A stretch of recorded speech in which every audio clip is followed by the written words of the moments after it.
January 14th, 2021. From El Cajon and San Diego, California, this is episode 224 of You Can Bet on That. Hi, everybody. Welcome to You Can Bet on That, a podcast for the recreational gambler. My name is Mark Duvall, and sitting safely at his house is Dr. Mike.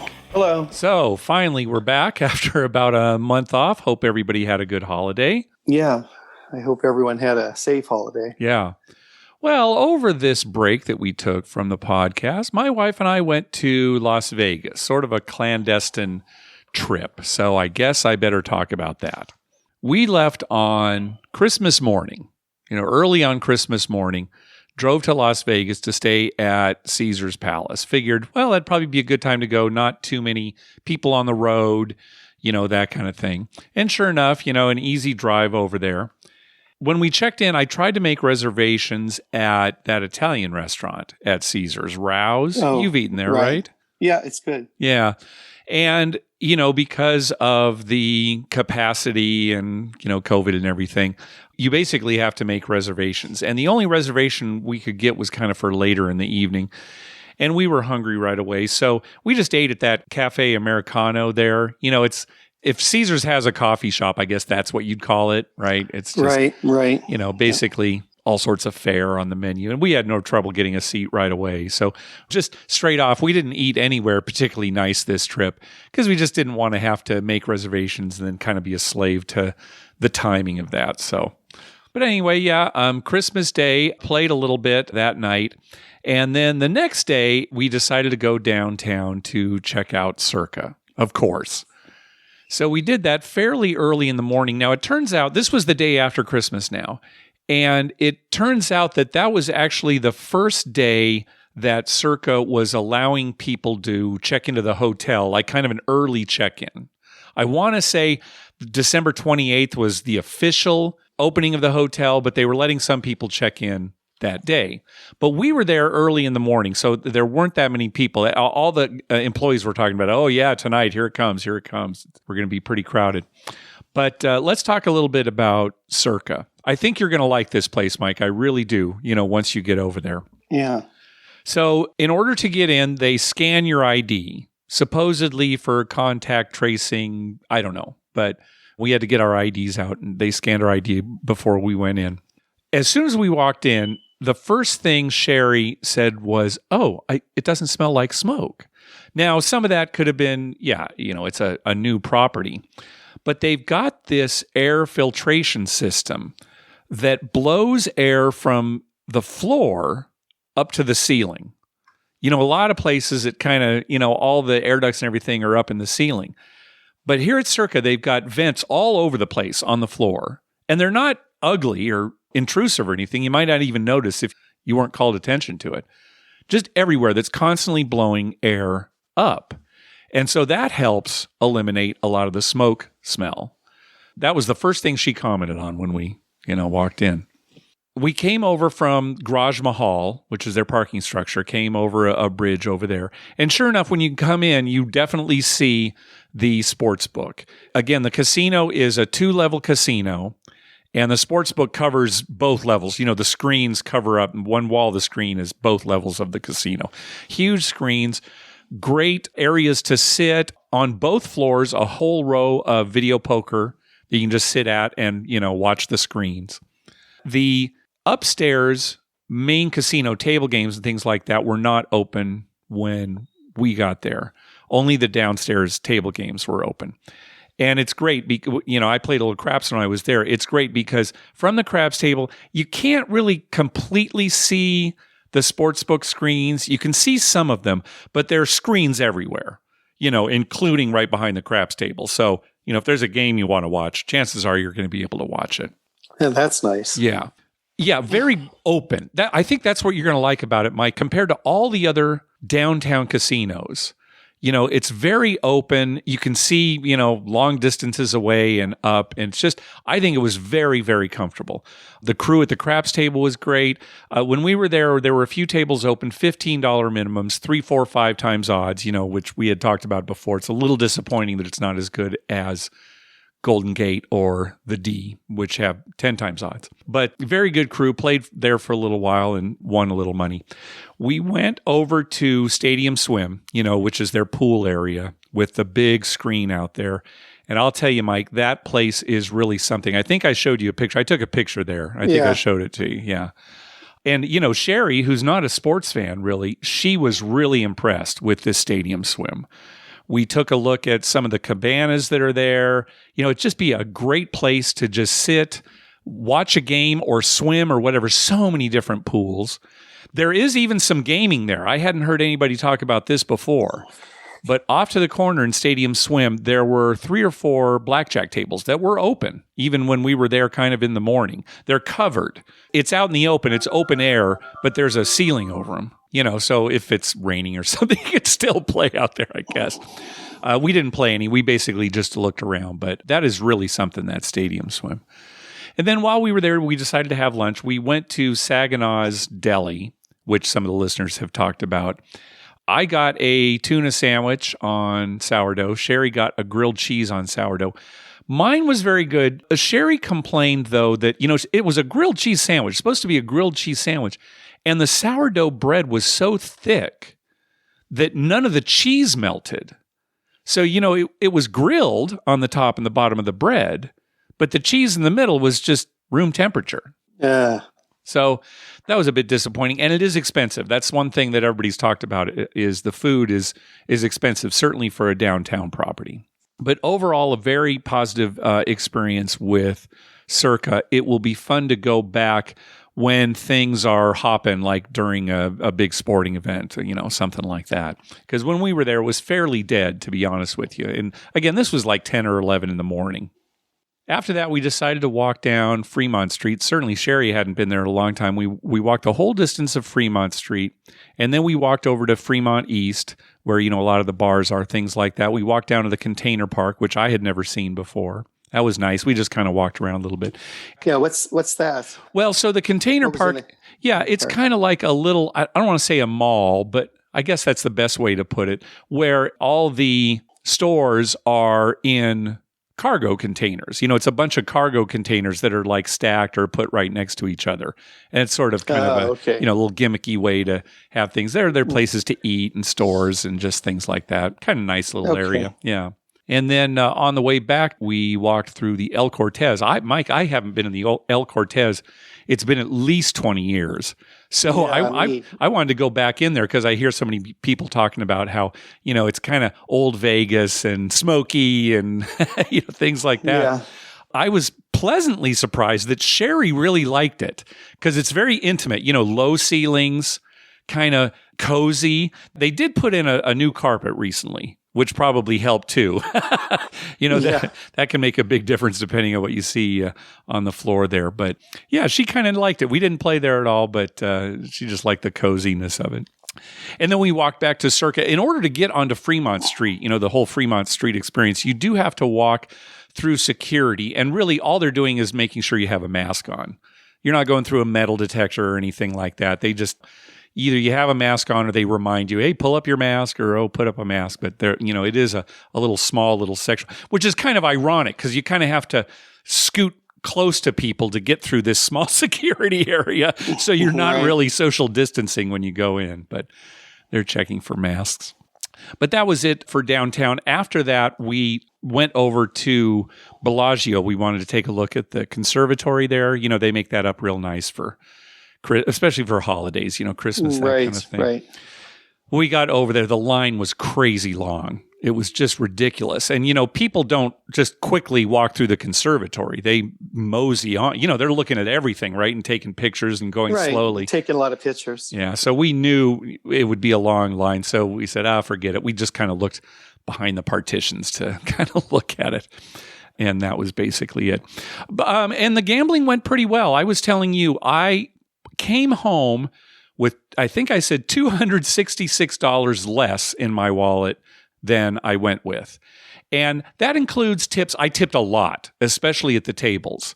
The dealers are working on Christmas and over the Christmas weekend, that kind of thing. So I tipped quite a lot, and I did have to pay for things down at Circa, because I didn't have really any kind of credits down there that I could use. But not too bad for a trip to Vegas, 266 down. No, not bad at all. Yeah. A couple things. That day after Christmas, oh my gosh, there were so many people checking in. It was clear that people had done the Christmas holiday at home and then went to Vegas. It was, I'm just thinking just of Caesar's Palace.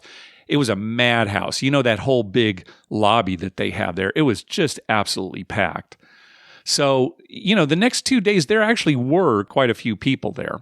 But at the same time, we drove home on that Sunday, and, a Sunday drive home to Southern California can be a bit of a mess. But because it was that Christmas weekend, we had no problem. We just flew home. So that was nice. One thing on the drive home, and you and I were talking about this recently, Primm, Nevada, that's basically state line, where you go from Nevada to California. There's a couple of casinos there. And right on the California side, there's a store called the Lotto Store where they sell California lottery tickets. And as we were driving by, we look over and there's this huge line to get into the Lotto Store. And I had no idea that so many people from Nevada drive to Primm just to get California lotto tickets, because Nevada doesn't have a lottery. What do you think of that, Mike? Now, I realize that, you can't necessarily go into a casino and spend $2 to win $500 million or whatever it is. But, I mean, the line was so long. And I recently tweeted something online, too, from Rob M., a picture recently of the Lotto Store, because the Mega Millions has been going up, right? I think it's still going up, right? Yeah. Yeah, nobody's won yet. And so just these huge lines to get it. What do you think of that? Well, if you lived close enough, I mean, if you were somewhere in the Las Vegas city limits, somewhere in that area, you could drive 40 minutes. I guess I'd do that. I don't know if I'd go if I lived further away. But I mean, it's the lottery. Yeah. I guess I'm kind of answering my own question. It's because you can't, make a bet in a casino where you're going to get paid $500 million. But even so, the odds are so long. But people want to do it, so good for them. I read something where you have to be in line, actually in the line by 3:00 in order, like the day of the drawing, in order to buy the tickets. If you get in line after that, they just basically say, no, sorry, you're here too late. We can't sell you tickets. And then I don't know how long it takes to go, but it's even worse now, with the social distancing and everything, the line just goes on forever. Right. Yeah, I don't know if I'd waste my time for that, but. Well, I know I wouldn't. If I lived in Nevada, I think I'd probably get my, gambling itch scratched at just the local casinos. Well, I imagine a lot of those people in line are buying tickets too for other people, like, their neighbors or something. Hey, I'm going to make a run down there. Do you want some tickets? Yeah, that's a good point. So that probably takes a while because they're probably buying, they're not just buying give me, $10 worth. They're probably buying $200 worth for all their friends. That's a really good point. Yeah. That would explain why the long line and okay, good. You came up with a good reason, Mike. Well, that's probably what's going on. Yeah, I would imagine. Yeah, that makes sense. Or people, when it gets big like this, a lot of people get together with, their coworkers or friends and they, get $500 together and then buy a bunch of tickets. Yeah. That would take a while too. Yep, you're right. Well, that sort of explains it. But anyway, if you're ever driving, those of us who live in Southern California, take a look at that Lotto Store when you're either driving to or from Vegas. You can get a kick out of that big, long line. The only other thing I wanted to say about the trip, and maybe something will come to mind later in the episode, but the way that I tipped this trip was I would make a $1 Pathline bet for the dealers, and then I would take full odds for them. It was usually 3, 4, 5 times odds, so $3, $4, or $5 behind. One thing I really liked, and this was not always the case, but in a lot of cases, if it was a natural win, in other words, a 7 or 11 on the come-out roll, they would pay the bet, but they'd only take the winnings. They'd leave the bet that I made for them out there. And I really like that because in most cases, when you make a bet for the dealers and it wins, they take the winnings and the original bet. And certainly they would do that whenever a point was made.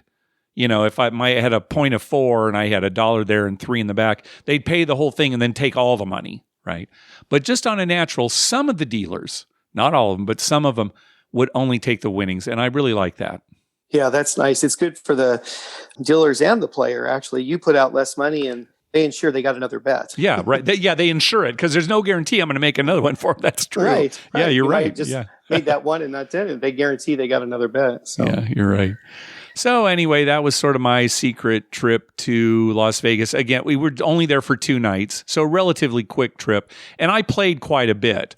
Sherry kind of walked around and looked at the shops and that kind of thing. And, we ate, but it was quite a bit of playing. So kind of some hardcore playing and then, the Good. drive home. So. And a winning trip, basically. So that's always. I would say, like a winning trip. Well, a couple of weeks ago, we went to Harrah's, Southern California. It was a Saturday in the afternoon. In fact, I got to hand it to you, Mike. We went in the afternoon. It was right after you had flown back from Minnesota, right? I mean, you'd been in a plane all morning. You must have been exhausted, but you still managed to go with me up to Harrah's, Southern California. Yeah, so I couldn't stay long, but I got... Well, I guess I stayed till about, 11 o'clock or something, right? Yeah, I think it was maybe a little earlier than that, maybe around 10:30, something like that. Yeah, but you were a trooper. I stayed a little bit longer. We actually ran into listeners Mark and Whitney while we were there, played with them a little bit. It was nice meeting them. And eventually, you were pretty tired, pretty wiped out. So I was run out of energy. I had so little energy, I could barely even concentrate. I thought I better go before I can't drive home. Yeah. Well, after you left, I stayed a little bit longer. We've been driving separately recently, to kind of try to avoid being in close contact with each other for any amount of time. And I switched over to the don't when I wasn't rolling. And I'll have to say, Mike, that's what got me back for the night. And I'm sure you noticed the following week when we went, I was betting the don't quite a bit too. What do you think of me betting the don't there, Mike, when we're on the same table together? Well, if it works out for you, so.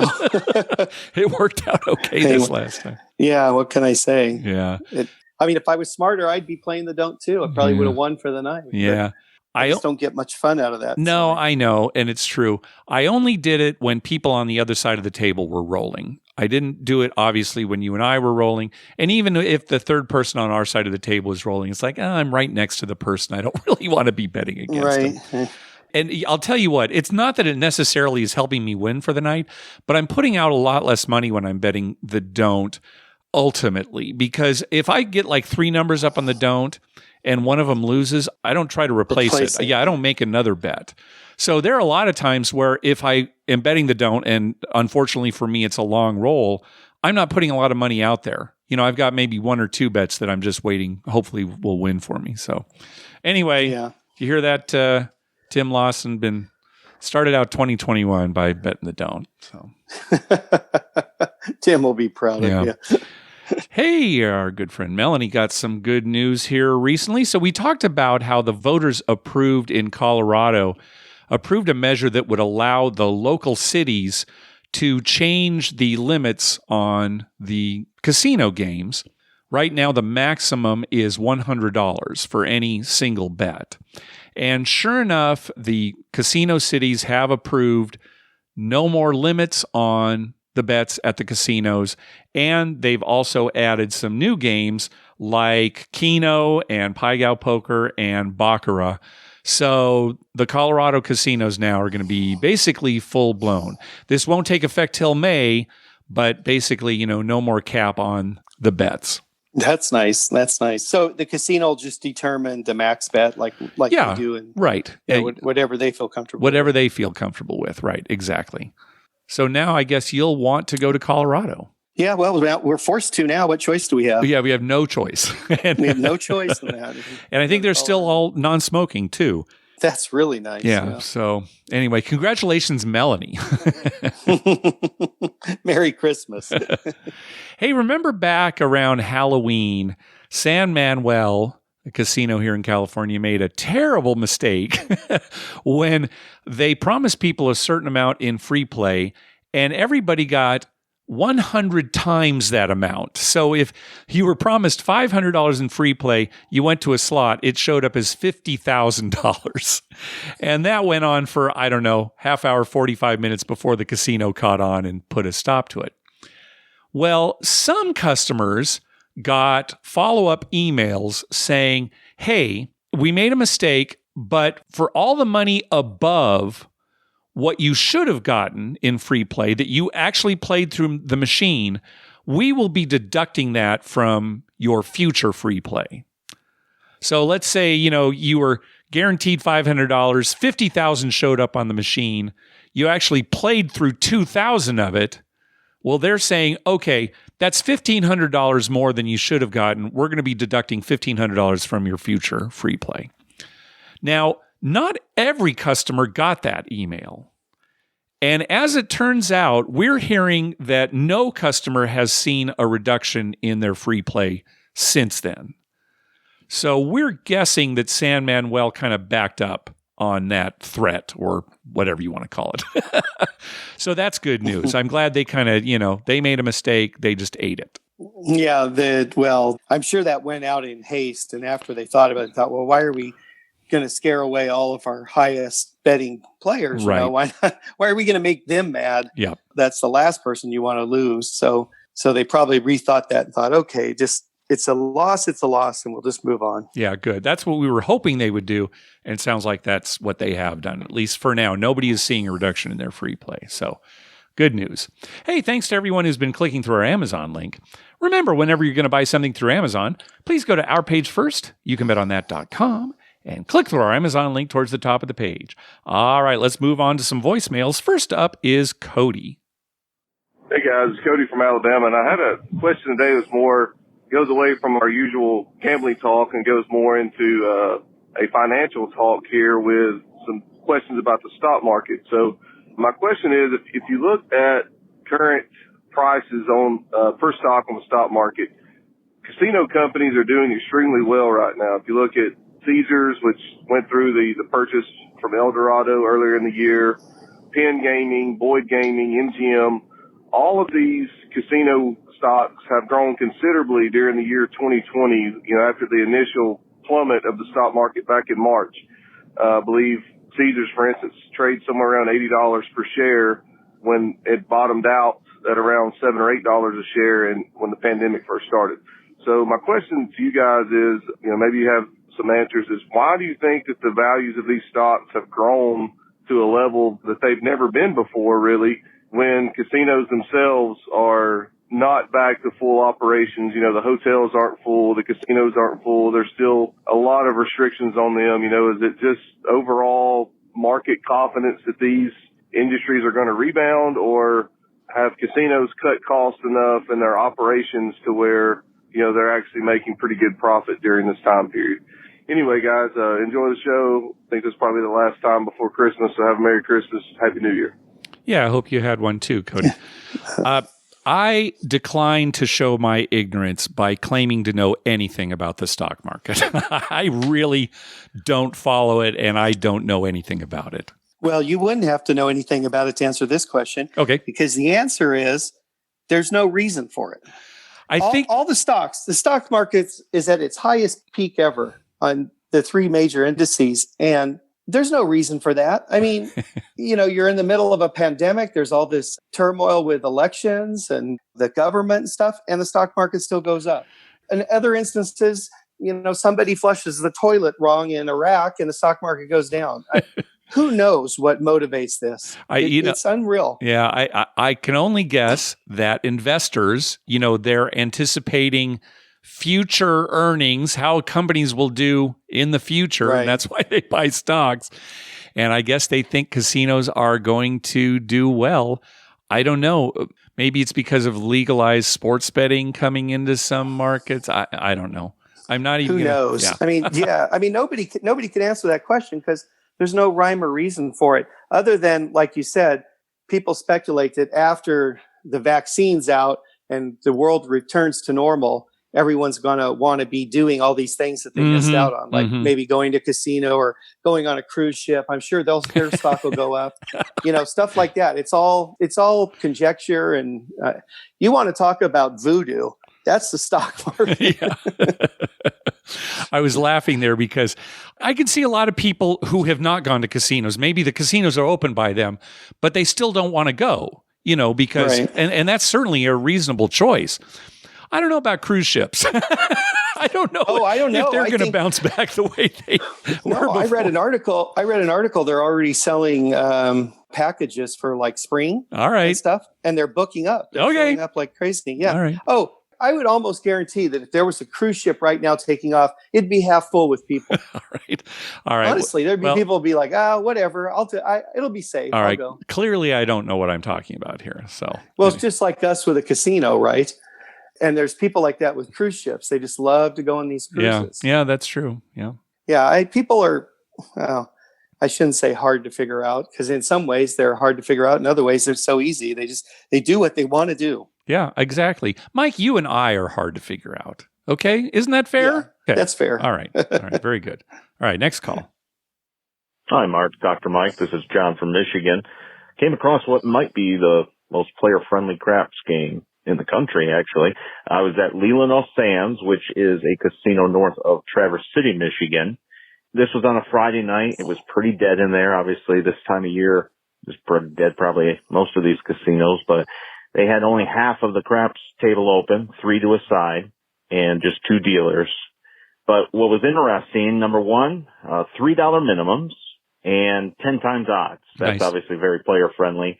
But that wasn't the most player-friendly aspect of this particular table. They had the option to buy the 4 and the 10 for no commission. Obviously, normally that's a 5% commission to buy those numbers or buy any number across the top. So essentially, there was no house edge on buying the 4 and 10.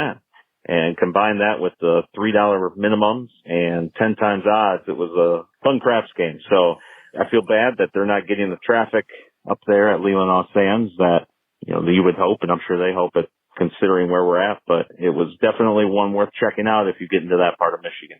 Okay. Well, good to hear. Yeah, Leelanau Sands.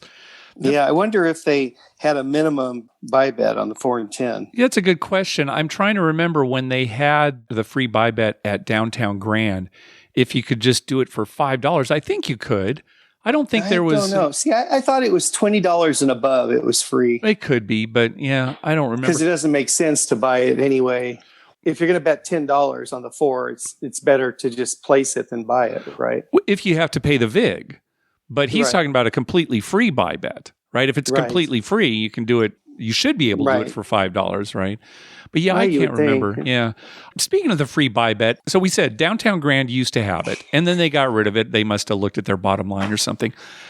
But I'm kind of surprised because, Mike, when we went to Downtown Grand during that period, I would always buy the 4 and 10. I think some other players would too. But it's not like everybody on the table was doing it.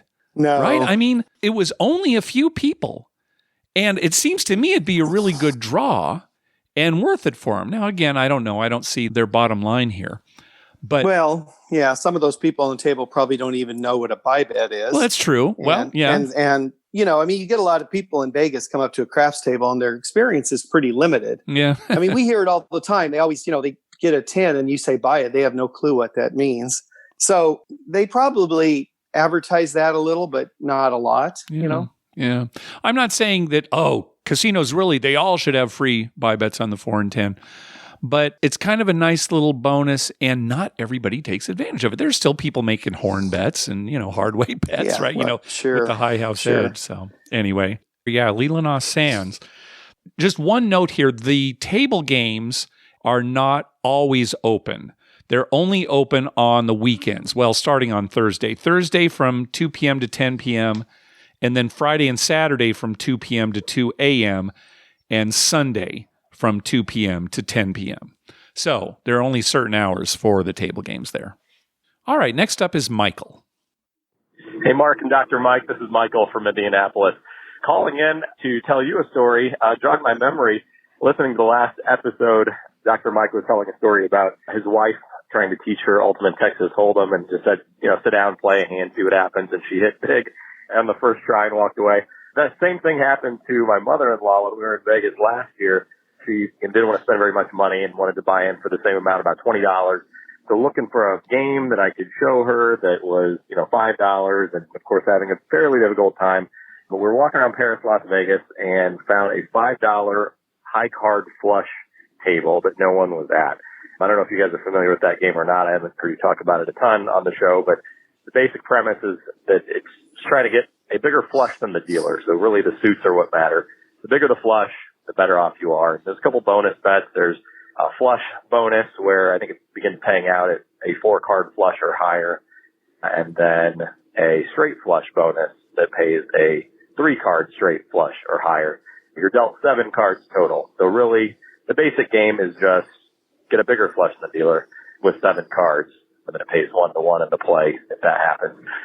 So she bought in for $20 and put her $5 down, and I thought to myself, if it were me, of course I would play the 2 bonus bets, but being that she was just trying to learn the game, I thought, no, let's just forego that and had her play just a basic game and try to get as many of the same suit as you can. And first hand, 6 of her 7 cards are hearts. She would have won probably about $700 between the 2 bonus bets had I went ahead and had her play those. I felt terrible, but she was thrilled to win her $10. So it all worked out, I suppose. But funny how that beginner's luck always seems to kick in. But that story of Dr. Mike made me think of that. I wanted to share that with you. Hope you guys have a great Christmas. Happy holidays. Love the show. Bye-bye. Okay, so I guess the lesson here is if you're brand new to a game, always make all the side bets, at least on that first bet. Is that what? Right. Yeah. Right. Well, beginner's luck. I mean, Mark, that's a well-founded theory. We all know that. Yeah, you can back that up with math. Yeah, that's just math. It's crazy how that happens, though. You remember that it happens. You forget right. those times where beginners bad luck. Yeah, we talked about high card flush way back on episode 35. Basically, you're playing against the dealer, and whoever has more cards in a flush, whoever's made a flush with more cards beats the other one. So if you've got a 5-card flush and the dealer has a 4-card flush, then you would win. And if you have the same number of cards in a flush, then you actually look at the cards, like ace being high and deuce being low, just like you would in poker. But that's basically, you try to make a flush with more cards than the dealer. Yeah, really the funnest part of that game is, yelling flush the toilet when you don't have anything. Sure. Yeah, exactly. You just yell out, flush the toilet. Flush the toilet. Now that, let's tell people, because that is actually something you say at the pie gow table, okay? Yeah. It's when it looks like you have a flush, like all your cards are red. And you're looking, flush, and then somebody looks at your card and says, no, flush the toilet. So that's a real thing. It's real etiquette. That's the funnest part of those games. All right, next call. Hey guys, this is Joseph from Grand Prairie, Texas, outside of Dallas. I just finished the last episode of the year. Calling, let you guys know I will be headed to the world's largest casino tonight. Hopefully it'll be a worthwhile trip. Windstar World Casino in Oklahoma, which is built and funded by Texans, but that's an argument for another day. Anyway, I just want to say you guys have a good holiday, and just want to thank you for the podcast and look forward to another year if you can bet on that. You guys take it easy. Bye. Oh, well, thank you, Joseph, and same to you, and same to all our listeners. Hope you had a good holiday. All right, let's hear from Casey. Hey, guys. Casey from SoCal. I was just listening to your latest episode. Heard you talking about the great gift wrap-up and one of your friends that had gotten the offer for free play after the great gift wrap-up had ended last year. We just went out to Vegas to pick up our code for the great gift wrap-up, and they actually told us if we wanted to, we could convert our great gift wrap-up points to free play this year. I don't know if they've done that before, but everybody had the option to do it this year. You did have to be in Vegas to do it. When we went out there, I had booked a room. My buddy that came with me did not. So he did not have his great gift wrap-up code when we went to swipe at the kiosk. We walked over to the Players Club at Paris where we were staying. It took 2 minutes. They printed the code out for him. He never had to book a room in his name. It was super simple. And they did tell us if we wanted to combine our points, we had to go over to Caesars and talk to one of the reps at the ballroom there, but we didn't want to do that, but they did have that option. So anyhow, good luck, guys. So I'll probably see you out at Harris sometime soon. Yeah, thanks, Casey. So correct me if I'm wrong, Mike, but at least for the last few years, that has been an option. When you've actually gone to the Great Gift Wrap-Up, you could convert it into free play. Is that correct? I believe so. Yeah, I never did that, but I believe that was an option. And you could also just get gift cards if you wanted. And I think that was the same for this year. But that room booking thing, that kind of threw everyone for a loop. In fact, the last time when you were talking about your last trip, you were saying, well, what if I come with my wife and it's not booked in her name? But that makes sense. Right. Yeah, if she just shows up at the Players Club, well, she's obviously right there. She's showing her ID. She's there in Vegas. Right. So, yeah, that's right. You just couldn't do it from the kiosk. Right. Yeah. Okay, well, good. That makes sense. So anyway, you can convert your Great Gift Wrap-Up points into free play if you're actually in Vegas. What happened to our friend David last year was he was actually offered that amount in free play after the Great Gift Wrap-Up that he did not attend. Now, whether they do that with any customers this year, who knows? But at least he had that offer, last year, and then wasn't able to do it because COVID hit. Yeah, well, that offer was also from Reno, right? It was a specific, property. That's casino. True. Yeah. Okay, next up is Will. Hey, Mark and Dr. Mike. This is Will from North Carolina. I haven't been to a casino in a really long time, so this is going to be kind of like a weird call because this is something I started doing at home. And like I said, it's kind of a weird, kind of a dumb idea, but I'm curious to hear what you guys think about it. What I started doing is practicing craps at home, but I alter it to where every bet has no house edge. So I'm going to go through the way I kind of do it with the bets. So, for example, all the bets in the middle of the table, I just make them pay their true odds. So, for example, normally the hard 6 and hard 8 pay 9 to 1. The way I set it is I make them pay 10 to 1. So they pay their actual true odds, which means there's no house edge on them. And it seems like you can do that with any bet in the middle of the table. For place bets, I just make them pay it like the odds bet. I say that, okay, placing the 6 and 8, instead of paying 7 to 6 the way they normally pay, I make them pay 6 to 5. The 5 and 9, I make them pay 3 to 2. And the 4 and the 10, I make them pay 2 to 1. Pretty much it's just like a buy bet with no commission. For the field bet, the way I do that, I just make the 2 and the 12 each pay 3 to 1. Everything else is the same. The tricky one is the Pathline Bet. I'm sure there's a lot of ways people could come up with to do this. Here's the way I came up with it. It's kind of weird, but it seems like it works if my math is right.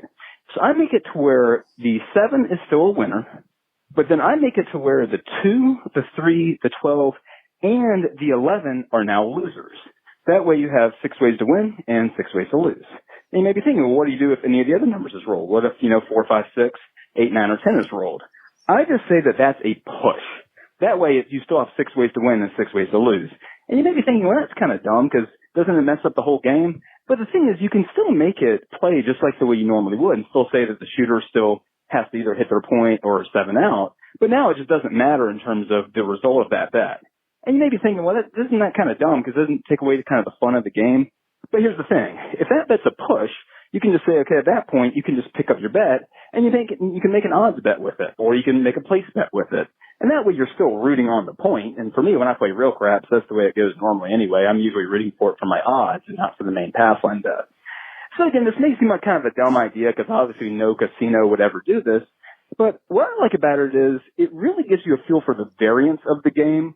If you kind of do a practice session, you kind of see that even with no house edge, based on how you're betting, you can still go on some really big losing streaks and winning streaks. And so for me, it's just a really good way kind of mentally for me to really understand the high variance of my bets. And plus, something you could do with friends, I would say with play money, with fake money. You could do it if you wanted to. You wouldn't want to do it with somebody who's never played before. It could really confuse them. So hopefully this wouldn't confuse anybody about how this works. But it was just a kind of a fun idea I had. I just figured I'd tell you guys about it. All right, guys, I would appreciate it. Bye. Yeah, are all the things that we do in quarantine to keep ourselves entertained. Yeah, right. You can actually set up the program WinCraps. It runs on Windows, WinCraps. You can set it up so that bets have no house edge. So if you really wanted to, kind of do this and run some simulations, you could actually see what happens. But kind of fun. The interesting thing, though, is even if there was no house edge on any bet, he's talking about variance. Variance can come in. Yeah, even with no house edge, you go on these big losing streaks. Eventually, and I'm talking about super long run here, eventually you're going to go on a losing streak that will deplete your bankroll. And so the house ultimately will win money even if there's no house edge on bets, because the house has deeper pockets. Do you see what I'm saying? Yeah. It's definitely the deeper the pockets, the longer you're going to last. Yeah. And we've said this before, craps is a game of streaks. Yeah. With or without a house edge, it's a game of streaks. And if you have enough money to hang around long enough, eventually you hit that hot roll or series of hot rolls that wins you money. But if you don't have that kind of bankroll, then eventually, you hit a bad series and you're out of the game. You're out, yeah. And the house has the advantage of their bankroll so big that they can wade through all those bad rolls for them, and they, all the hot rolls for the player, bad rolls for the casino. They make it through all that, and they live another day. And eventually, they get your money. So. Yep. Well said. It's like the football team that always has, all the top players. Well, of course, they're going to win more games. They've loaded up. And speaking of football, good job on your NFL picks this year. I know we have the playoffs and the Super Bowl still to go, but you did great this year. I had a good year in the NFL. Yeah. Too bad the rest of our sports betting has been kind of mediocre. Yeah, just blame me. But I'll take it. No, it's not you. It's just mediocre. Yeah. I can't tell you how many times I go at the end of the night and go through the sheet, and we have over 134 and they score 133 points or something, Yeah. I mean, it's so many times we miss it by one basket, it's frustrating. I know. Gambling. Yep. All right. Next up, Josh. Hello, how you guys doing? First, I just want to say you guys are incredible. My name is Josh from Central California. So I got to play craps for the first time this weekend. I went to Lake Tahoe for Christmas. It was bittersweet. So I'll go over the bitter first. My favorite game is 3-card poker. Everywhere I played, they have a 6-card bonus. Of course, Mont Bleu did not. And what do you know, within 10 hands, I had 2 full houses, and I would have had a straight flush with the 6-card bonus. So that was bad. Have you guys ever seen anywhere that does not have a 6-card bonus? But either way, so the craps, I bought it for $200. I ended up walking out $2,800, so $2,600 up. It was so fun. I was excited. You guys are the ones that get me excited by listening to your podcast. And now I know what you mean by when they come and buy in while you're in the middle of a good roll. I had a really good roll going. I'm not exactly sure how many rolls it was, but I mean, it had to be like 20, 25 rolls in. 3 guys walk up and they buy in, and it was very slow. It literally took like 3 minutes for them to buy in. And of course I rolled a 7, so I hear you guys talk about it on the podcast. So I thought it was a little funny. I was annoyed. And it's funny. I had just listened to your podcast about a gentleman saying something to the dealer when they were letting someone buy in the middle. So instead of saying something to the dealer, I said something to 3 guys, and I said it's bad etiquette. But, I just want to say I enjoy your guys' podcast. Again, Josh from Central California. My first experience with craps, $200 buy-in, ended up leaving $2,600 up. Can't wait to play again. I hope you guys keep your podcast going. I appreciate you guys. Wow, nice, good experience that first time. It might work against him in the long run. We know, you would when you win that first time. But just put that $2,600 aside and play with that. Yeah, and just same thing. Buy in for $200, so you still have a $2,400 backup, and just play the same way. That's the best advice. The same way. And if you lose that $200, don't buy in for another $200. Go walk around or something. Take a break. Yeah. So, buying in the middle of somebody's roll is bad etiquette, but we do want to emphasize that it does not make the next roll any more or less likely to be a 7. If you don't believe that, though, and you think that it is more likely the next roll will be a 7, the casino does give you the option of turning your bets off. So I don't want to hear any more complaining about how the 7 came up, because you have the option. You have the option, but taking the option is the problem. Not having it, taking it is the problem, Mark. Yeah. When 3-card poker first came out, I don't think they had this 6-card side bet. Where you combine your 3. Yeah, I don't think so. So maybe this is just an old table, because you see it pretty much everywhere now. Yeah, it's probably an old table. Yeah. Yep. Probably an old layout. They just haven't changed in years. The layout. Yeah. Could you actually read the printing on the layout? That might give you an indication of how long it's been there. All right. Next up is Bert. Hey, Mark and Dr. Mike. This is Bert from Virginia again.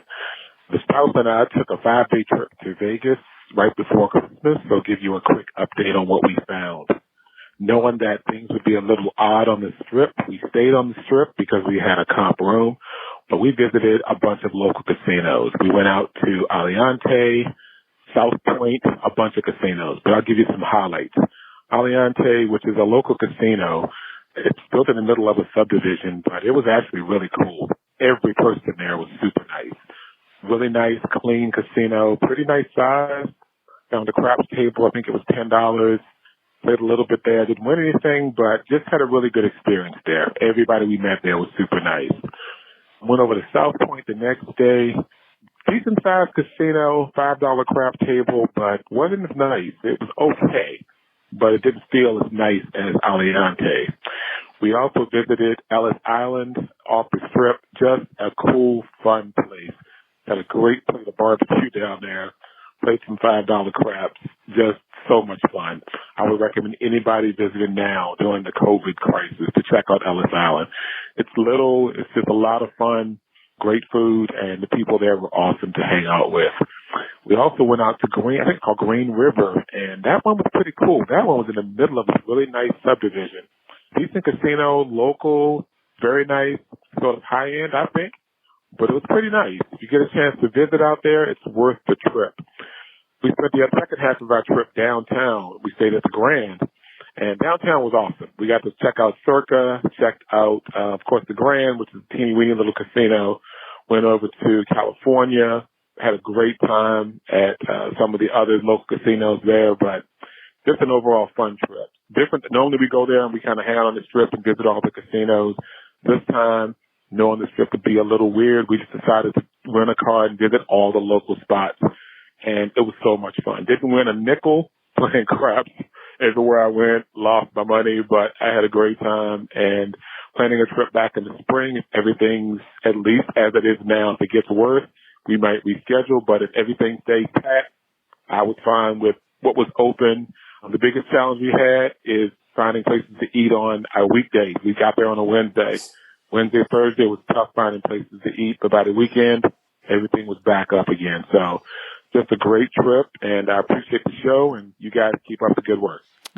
Okay, so Bert basically echoing what we've heard before, that in the middle of the week, it's a little harder to find food on the strip. Sherry and I didn't have any trouble, but we were there on a weekend, so that's something to keep in mind. He mentioned Green River. I assume he's talking about Green Valley Ranch. That's probably where he went out to. And Mike, I ask you this all the time, and I can never remember. Have you ever been to Green Valley Ranch? No, okay. I don't think so. Yeah, neither one of us has been. That probably is a location we should go to. It's supposed to be very nice, kind of a locals place. I think Dr. Taylor goes there quite a bit, actually. So yeah, we should. Tara, we should probably go there. I'm surprised he didn't go to Red Rock Casino. And have we been there? I think we've been there. I've been there a couple times. You've been there for sure. I think you were there. I think I was there with you. Maybe one time, yeah. So yeah, I know I've been there at least twice. Yeah. It's a ways out. Right. That's the thing. You have to make a special nice trip. Casino. Yeah. All right. Next call. Hello. How you guys doing? This is Josh from Sister California again. I was just listening to your podcast 208. This is our question. On the 3-card poker, the gentleman was saying about the players that play blind. I just wanted to throw some information out there because it is my favorite game.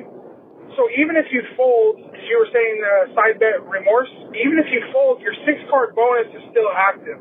Your pair plus and your ante would be the one that you fold. A lot of people, what they do is they play blind because they're hoping that they either beat the dealer's hand or the dealer doesn't have a clean or better. Like, for instance, me, I play every single hand, doesn't matter what I have. And the reason why is what I'll do is I'll put 5 on the 6-card bonus, 10 on the pair plus bonus, and I'll bet 20 on my ante and then 20 on the play. And most of the time, the dealer will either not qualify or I'll beat them. So even if I lose my pair plus and my 6-card, if the dealer doesn't qualify, I at least get paid my ante, which is 20. So it's a $5 profit. And then on top of that, if the dealer does qualify and I win, even if I lose my side bets, I'll win $40. So it'll be a profit of $25. So I don't play blind because I have too much anxiety and I like to see my cards right away. And I want to know as soon as the dealer flips their cards, if I win or lose, I don't like to go slow. So I just wanted to clear that up, that even if you fold and you don't do the play, your 6-card bonus is still active with the dealer's cards and your cards. If you do fold, it's just going to be the ante and your pair plus bonus that you're giving them. Again, I love you guys. I appreciate your podcast. I just wanted to call in because I heard that right now. Thank you. Yeah, so Josh is talking about an episode where we, one of our listeners asked us, hey, why do people play 3-card poker blind? What's the reason? There's a basic strategy to the game. Why don't they follow that? And I had incorrectly guessed that maybe people were staying in because they didn't want to miss out on the side bets, like the 6-card bonus. And Josh is correct. That's not a legitimate reason, because even if you fold your hand, you're still open for that 6-card bonus. And I thought I corrected myself on a subsequent episode. I can't remember. But anyway, yeah, I was wrong about that. But so Josh is saying that he doesn't play it blind. In other words, make the bet and never looks at his cards. But the result is the same, right? He's never going to fold. So that's kind of the situation we're talking about. He actually likes to look to know, when the dealer turns over their cards, whether he won or lost. But ultimately, playing blind or, even if you look, playing every hand is not the best thing to do from a house advantage point. The basic strategy for the game is actually pretty simple. If you have Queen 6-4, in other words, your cards are Queen 6-4 or better, then you stay in. Otherwise, you fold. So if you have a hand that's less than Queen 6-4, you fold. You're going to lose a lot less money in the long run if you do that. Well, I guess one good thing is if you're going to play every hand anyway, it doesn't really matter whether you look or don't look. But the fun of it is looking, seeing what you got. I'd be like Josh. I'd look and then just stay in anyway, no matter what. And I could see people feeling the other way, that they want to just play every hand and just let the gambling gods make the decisions, right? And just, I want to be surprised when the dealer turns over my hand, right? Yeah, so right. Even though I would not play that way, because do I have to, play basic strategy? I can understand the appeal of that. If that's fun for you, then fine. Yeah, that would actually be pretty fun, actually. Then you wouldn't know, the dealer wouldn't know. Yeah. They flip the cards over. If you've got a good hand, you just, scream at the dealer's face, Gotcha. All right, last call. Hey guys, this is Jason from Chattanooga. Want to give you a quick trick report. We were there December 27th through December 31st. Had a great time. Stayed at Bally's. I actually love the COVID restrictions as far as craps goes. It's nice only having 3 people per side. Played a lot of craps. We'll give you a rundown of good and the not so good. Start out with the not so good. Caesars. I don't know what it is about those dealers in that place, but they were just rude, flat out rude. I played all Caesars locations, and everywhere but Caesars, the all tall, all small is $1 bet. Well, there's 5. I didn't know this. I threw down $10 and told them 3-4-3 like I do at every other table. Literally picked my chips up and threw them back to me and said he had no clue what I was talking about. Yeah, that's how that went. Venetian, not good either. They were just grumpy. I don't know what was wrong with them. And then, unfortunately, Cromwell. I normally love that place, love the dealers, but they were just off. They were talking amongst themselves, weren't paying attention. Every time we were trying to raise, they would already have the money to us if the dice was out. It just didn't make any sense why they were going so fast. They were just off. Good, pretty much all of the other Caesars, Playa Hollywood, Paris, Bally's, Paris, all good. The great would be Link and Serpa. Link, especially, I don't tip a lot. So maybe a couple bucks here or there, but they were very appreciative. Thought they were great.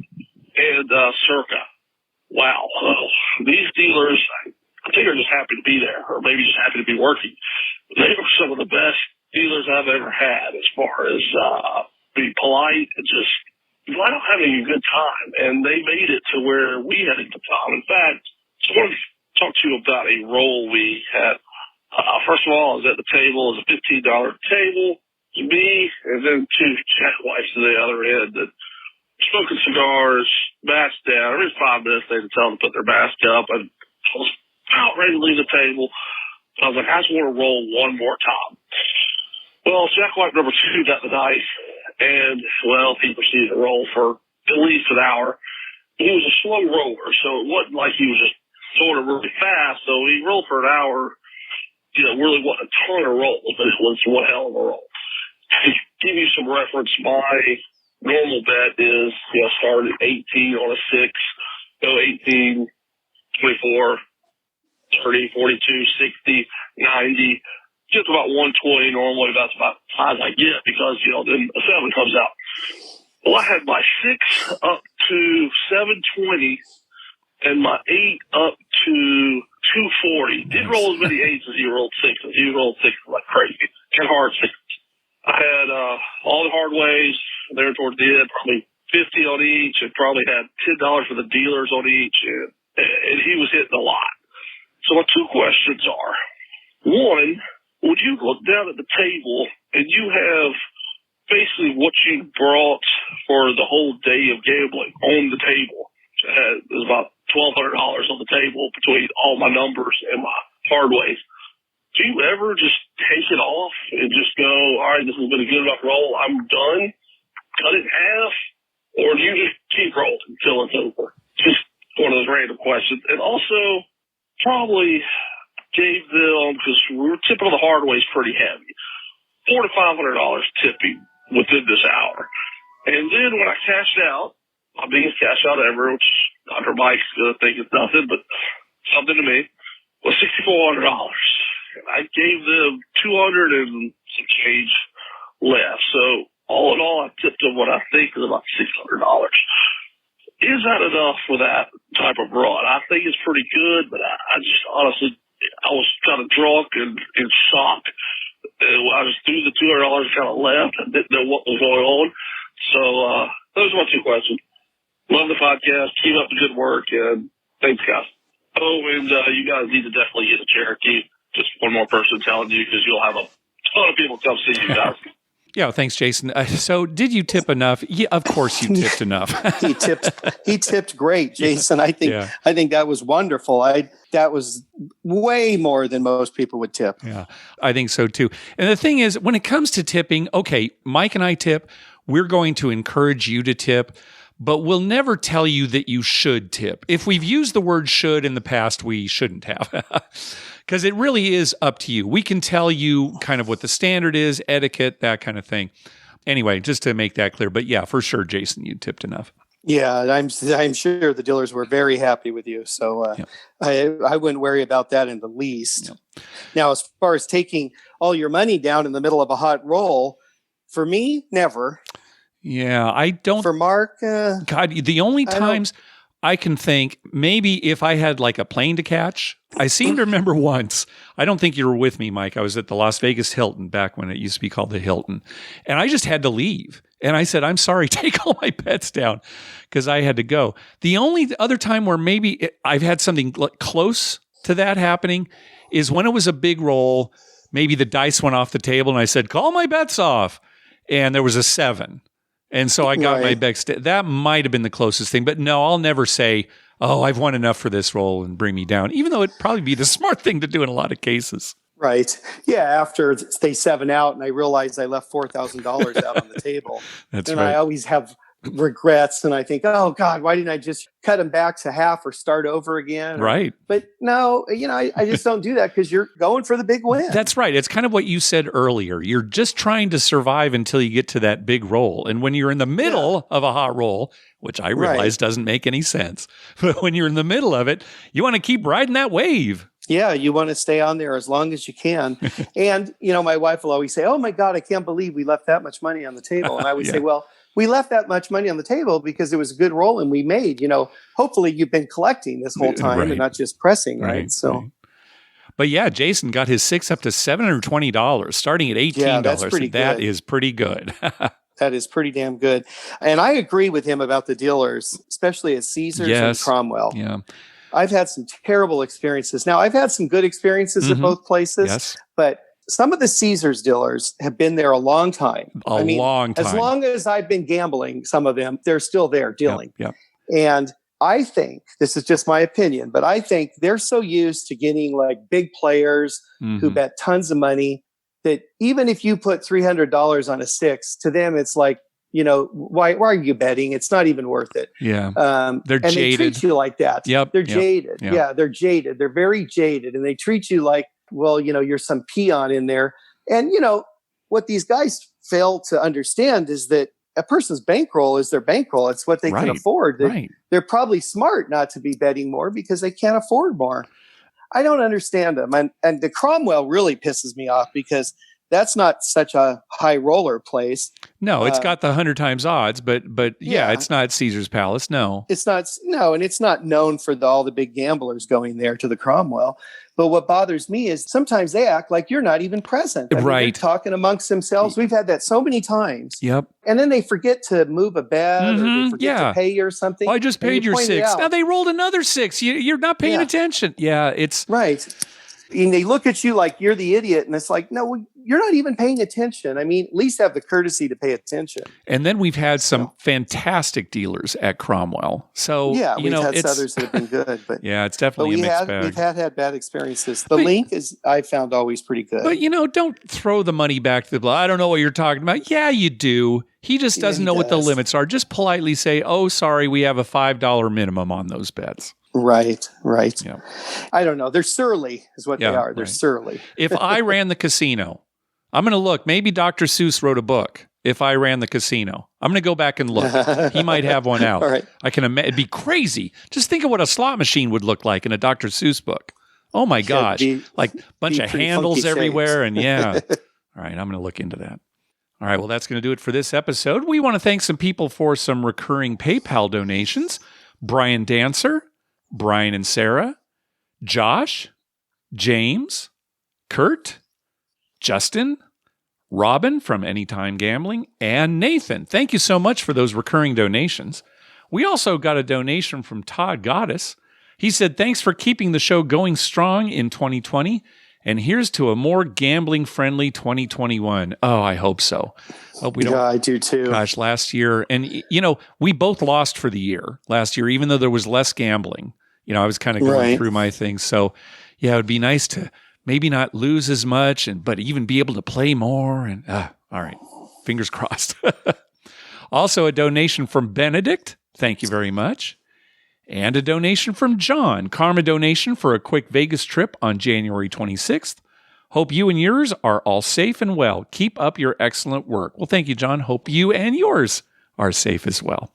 Hey, be sure to check out our TV listing showing all the gambling-related shows coming up within the next 2 weeks at youcanbetonthat.com/TV-listings and our list of gambling-related movies at youcanbetonthat.com/movies. We'd love to hear from you. Call our voicemail hotline at 951-292-4377.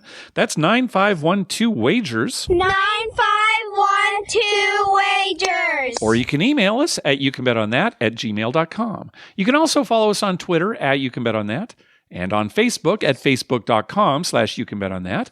Finally, please go to your favorite podcast app and write a review of the show. We love getting your feedback. Brand new year, Mike. What do you got for us? Well, Mark, I'll tell you what. This is on a gambling-related, I guess, kind of way. We've got NFL playoffs coming up. Right. Basketball's in full swing. Hockey's getting going. It started today as we're recording, yeah. And also NCAA basketball tournament will be coming up before too long here. And the most exciting thing on my mind with all that going on is how good the Padres are going to be this year. They're making the right moves, aren't they? Spending money. Yes. It's exciting. It really is. They're really obviously trying to win. Yeah. Well, I hope it's a full season, whatever that means, right? Right. I hope that at some point fans can return to the stands, and oh man, that would be something. I'm going to go out on a limb here, but I'm going to say Cleveland's going to give Kansas City a hard time. Oh, nice. Weekend. Okay. Yeah. So I don't know what the line is yet, but I think I'm going to go with Cleveland because I really think they're going to give Kansas City a hard time. And I wouldn't be surprised if the Rams beat Green Bay either. Okay. All right. Very good. I think they're playing pretty well right now. Couple upsets. So those are my couple upset picks for the weekend. Now, I don't know that Kansas City will lose that game, but I think it's going to be close. Okay, so it's right now Kansas City are 10-point favorites. So you think the Browns are going to keep it within 10 points? Yep, I bet on that. Okay. I bet on the take the Cleveland points. All right. It. Yep. Okay. That's my tip of the week. We'll see how that goes. All right, well, enjoy the football. Thanks for listening, everybody. Thank you.